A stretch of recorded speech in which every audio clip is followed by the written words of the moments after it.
The leather chair in my father's study felt cold, despite the warm summer air drifting through the open windows. My sister Victoria stood behind him, her perfectly manicured hands resting on his shoulders, a triumphant smile playing on her lips. Mom sat quietly in the corner, refusing to meet my eyes. "It's quite simple, Elizabeth," Dad said, sliding the papers across his mahogany desk. "Sign over your inheritance rights to Victoria, and you can keep your current lifestyle. Refuse, and you're cut off. Completely."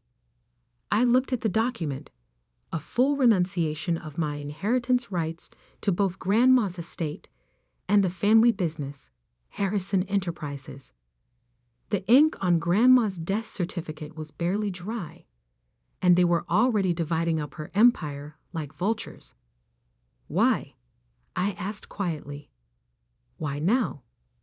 Because Victoria stepped forward, her designer heels clicking on the hardwood floor. "The company needs strong leadership. Someone who understands business. Not some charity-obsessed dreamer who'd give everything away to the first sad story they heard." I almost smiled. They had no idea. "And this has nothing to do with Grandma changing her will last month." Dad's facade cracked slightly. "That's irrelevant. She wasn't in her right mind." "Really?" I pulled out my phone, playing a video I'd recorded just 2 weeks ago. Grandma sat in her garden, lucid and sharp as ever, discussing her plans for the company's future. "Turn that off," Victoria snapped. "Why? Afraid of what else she might have recorded?" Dad's face hardened. "Enough games. Sign the papers, or you're out. No more trust fund, no more apartment, no more safety net. You'll have nothing." I picked up the pen, its weight familiar in my hand. "You're right about one thing," I said, signing my name with a flourish. "After today, everything changes." Victoria snatched the papers, checking my signature. Finally, showing some sense. "Oh, I'm showing something all right." I reached into my bag and pulled out a heavy manila envelope. "Grandma left me something better than an inheritance." "What are you talking about?" Dad's voice held a note of uncertainty. I opened the envelope, the contents of Grandma's safety deposit box, which I'd retrieved this morning. Their smiles vanished when they saw what I spread across the desk. Documents, photographs, USB drives, and a letter written in Grandma's distinctive hand, addressed to that SEC. "What is this?" Victoria whispered. "Evidence," I said calmly, "of every illegal transaction, every falsified report, every embezzled dollar you've stolen from the company over the past 5 years." Dad lunged for the papers, but I was faster, sliding them back into the envelope. "Copies are already with my lawyer," I continued. "And the SEC, and the FBI. Grandma was quite thorough in her documentation." "You're lying." Victoria's voice shook. "Grandma didn't know anything about how you've been stealing from the pension fund, or about Dad's offshore accounts, or maybe about your little side deal with our competitors." Mom finally spoke from her corner. "Robert? What is she talking about?" "Nothing," Dad said quickly. "Elizabeth is just trying to cause trouble." I pulled out my tablet, pulling up the encrypted files Grandma had collected. These records show otherwise. Bank transfers, forged signatures, falsified board minutes. Grandma spent the last year of her life gathering evidence against you both. "Why would she do that?" Victoria demanded. "Because she knew what you really were. She watched you strip the company bare, steal from loyal employees, destroy everything our family built." Dad's face had gone pale. "The board will never believe." "The board meeting is in an hour," I cut him off. Would you like to know what else is in this envelope? Like how you've been paying them off to ignore the fraud. Victoria's perfect composure cracked. You can't prove any of this. I stood slowly, gathering my things. Actually, I can. Grandma made sure of that. She knew you'd try to force me out eventually. That's why she spent months teaching me everything about the company, showing me where to look, what to document. We're your family, Dad tried one last time. Family? I laughed softly. Family doesn't steal from each other. Family doesn't destroy lives for profit. Grandma was family. She taught me what that really means. My phone buzzed. A text from my lawyer. SEC agents in position. Board members arriving early. You have 30 minutes, I told them. Either resign voluntarily and return everything you stole or face criminal charges. You'd send your own father to prison? Dad's voice cracked. You are willing to leave me with nothing, I reminded him. Actions have consequences. Victoria grabbed my arm as I turned to leave. Wait, there must be something we can. Actually, I pulled free. There is something else you should know. I paused at the door. I never needed your trust fund.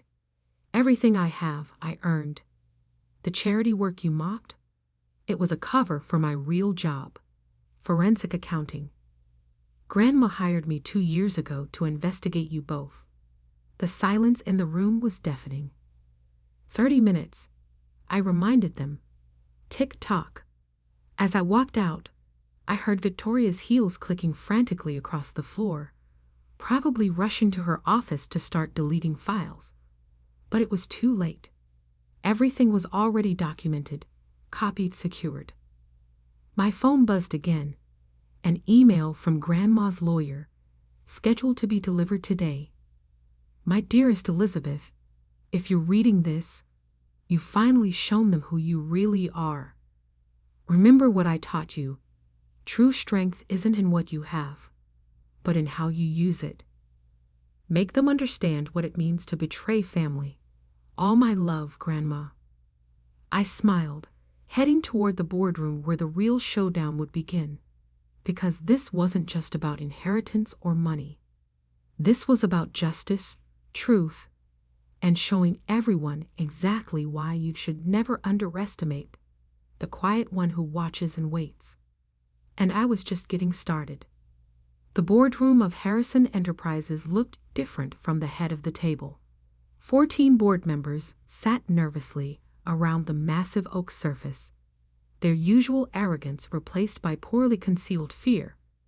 The evidence files from Grandma's safety deposit box lay before me, an arsenal ready to be deployed. Victoria burst in, her designer outfit slightly disheveled, followed by Dad, who looked like he'd aged a decade in the past 30 minutes. Mom slipped in quietly behind them, taking a seat near the door. Before we begin, I said calmly, I should introduce our guests. I gestured to the 2 serious-looking individuals by the window. Agent Phillips and Agent Torres from the SEC. They're very interested in our company's recent financial activities. This is ridiculous, Victoria started. You can't just. Actually, I can. I opened the first file. Let's start with the pension fund. Specifically, how $47 million disappeared into various shell companies owned by the Sterling family. That's you, Victoria. She went pale. Those were legitimate business transactions. Really? I pulled up a document on the screen behind me, because according to these transfer records, the money went directly into your personal accounts in the Cayman Islands.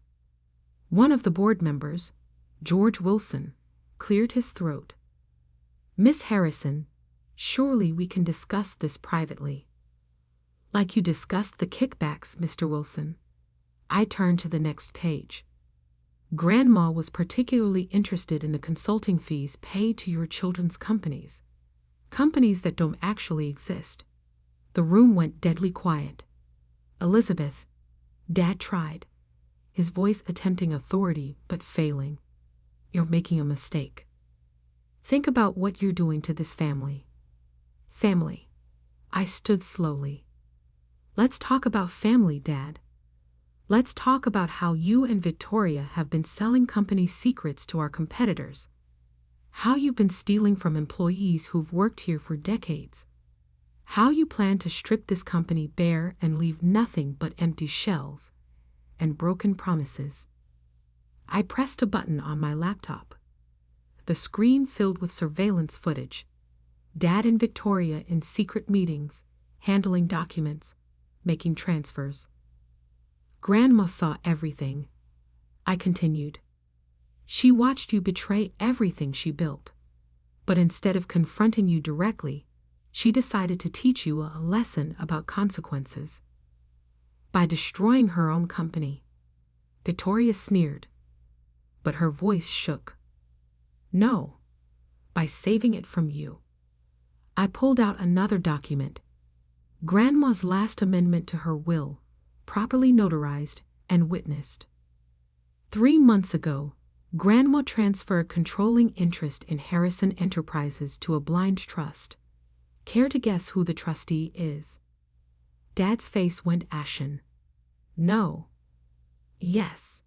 Everything you thought you were inheriting? It's been under my control since before she died. That inheritance you just made me sign away. Worthless papers. Victoria lunged across the table, reaching for the will, but Agent Phillips stepped forward quickly. Miss Sterling, please remain seated. I continued as if nothing had happened. Every board member involved in the fraud has 2 choices: resign immediately and cooperate with the investigation or face criminal charges. And before you think about destroying evidence, I smiled slightly, everything has already been documented and secured. One by one, board members began standing, heading for the door. Only 3 remained seated, the ones Grandma had identified as honest. Elizabeth. Mom spoke for the first time, her voice small. What happens now? Now. I opened my briefcase and pulled out a stack of papers. Victoria and Dad will sign these confession statements and resignation letters.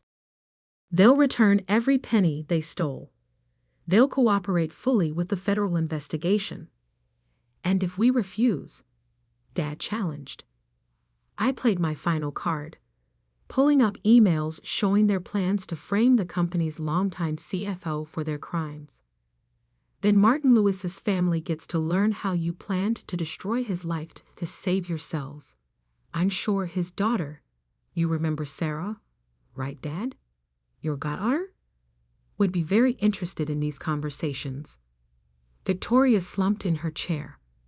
You really are grandmother's hair. No, I corrected her. I'm her justice. As they signed the papers with trembling hands, my phone buzzed with an alert. The company's stock had been temporarily suspended from trading. Standard procedure when fraud is discovered. One more thing, I said as they stood to leave. The apartment you're living in, Victoria? The one you thought Grandma gave you. Check the deed. She froze. What about it? It belongs to the employee pension fund now. Consider it the first repayment of what you stole. You have 48 hours to vacate. Where am I supposed to go?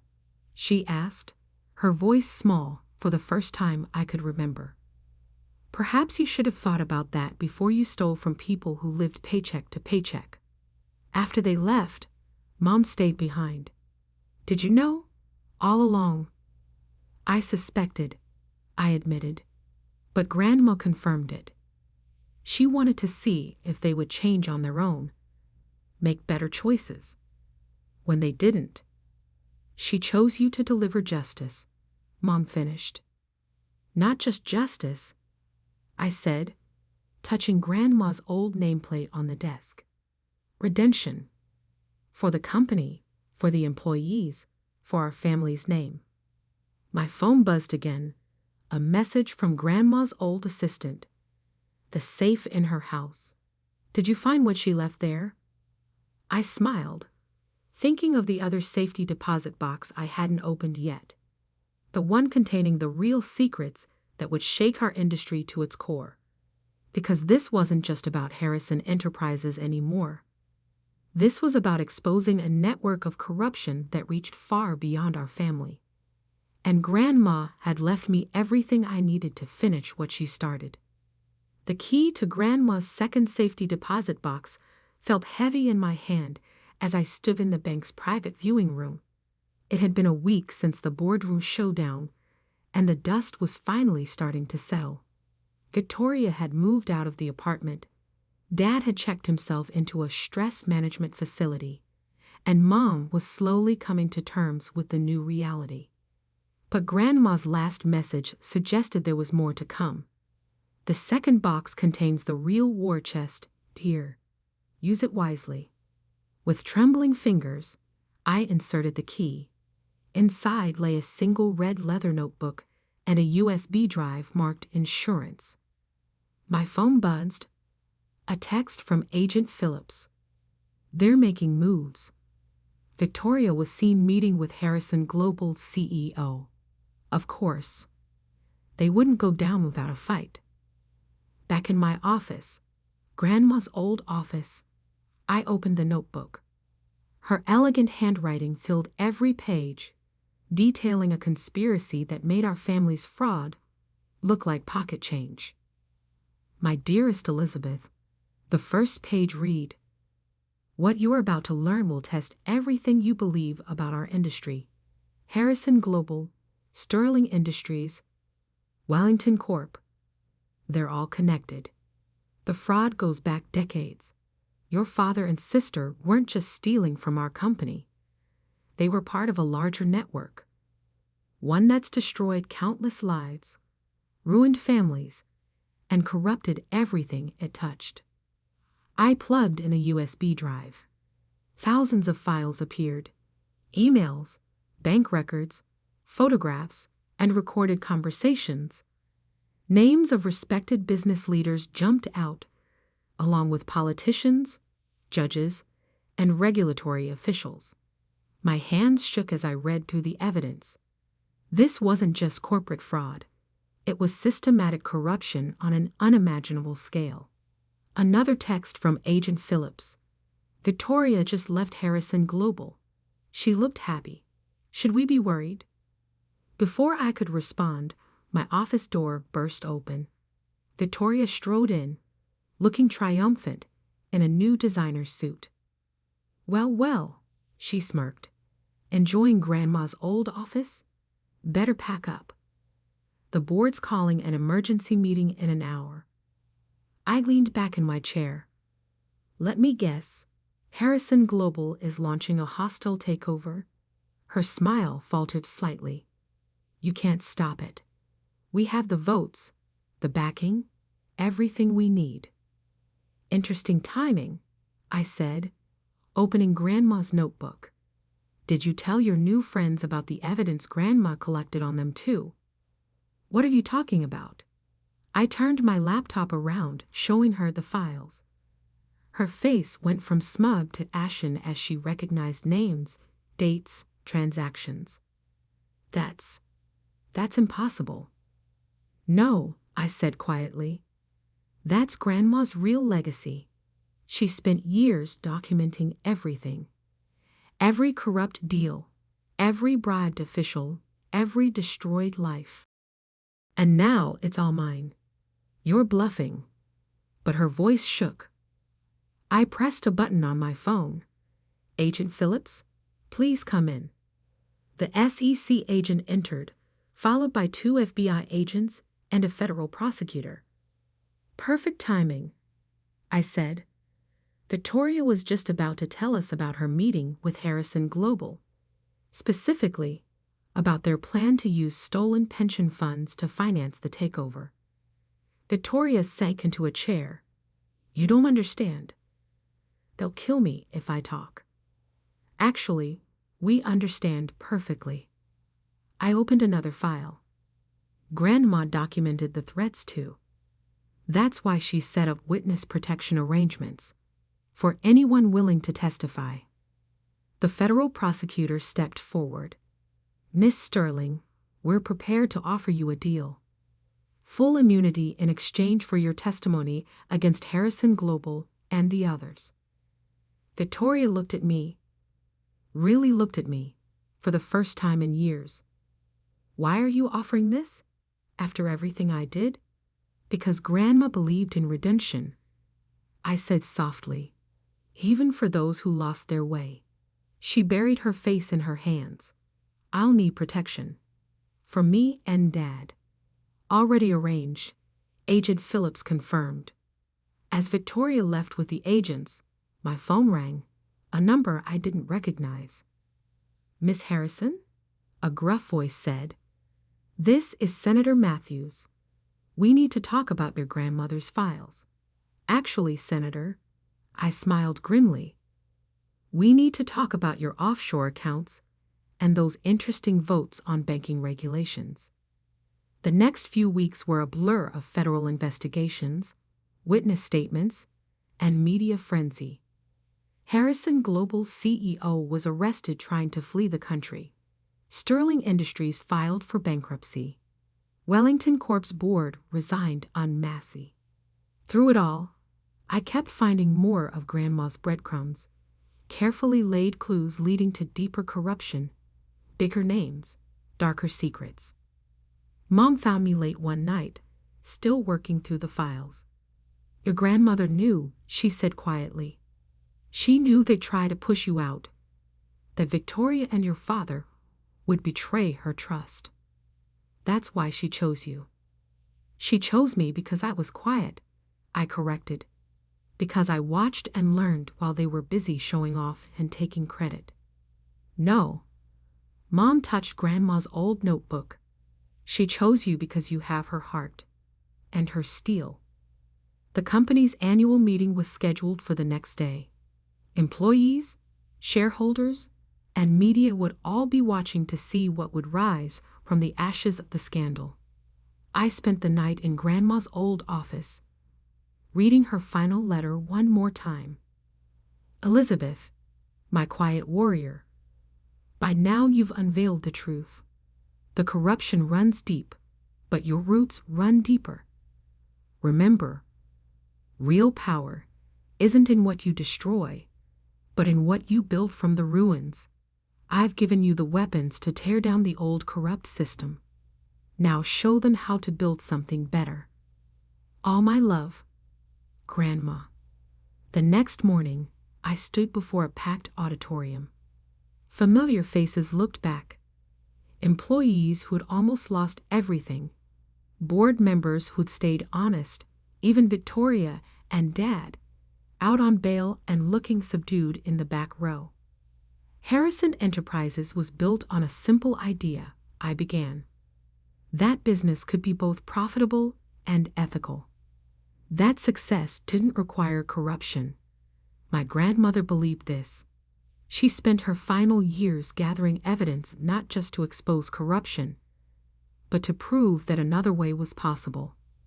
I unveiled our new company structure, employee ownership, transparent accounting, ethical investment standards. We're not just changing policies, I continued. We're changing the game. The old system of corruption and greed is over. Today, we start building something new, something worthy of my grandmother's legacy. The applause was deafening. Later, alone in Grandma's office, I opened her notebook to the last page, finding words I hadn't noticed before. P.P.S. Check behind the painting of the garden. Some secrets need to be kept for the right moment. I smiled, touching the familiar canvas. There would be time for more revelations later. For now, I had a legacy to rebuild, a family to heal, and a grandmother's final lesson to honor. That sometimes the quietest person in the room is the one you should have watched all along. because they're the ones who see everything, remember everything, and when the time is right, change everything.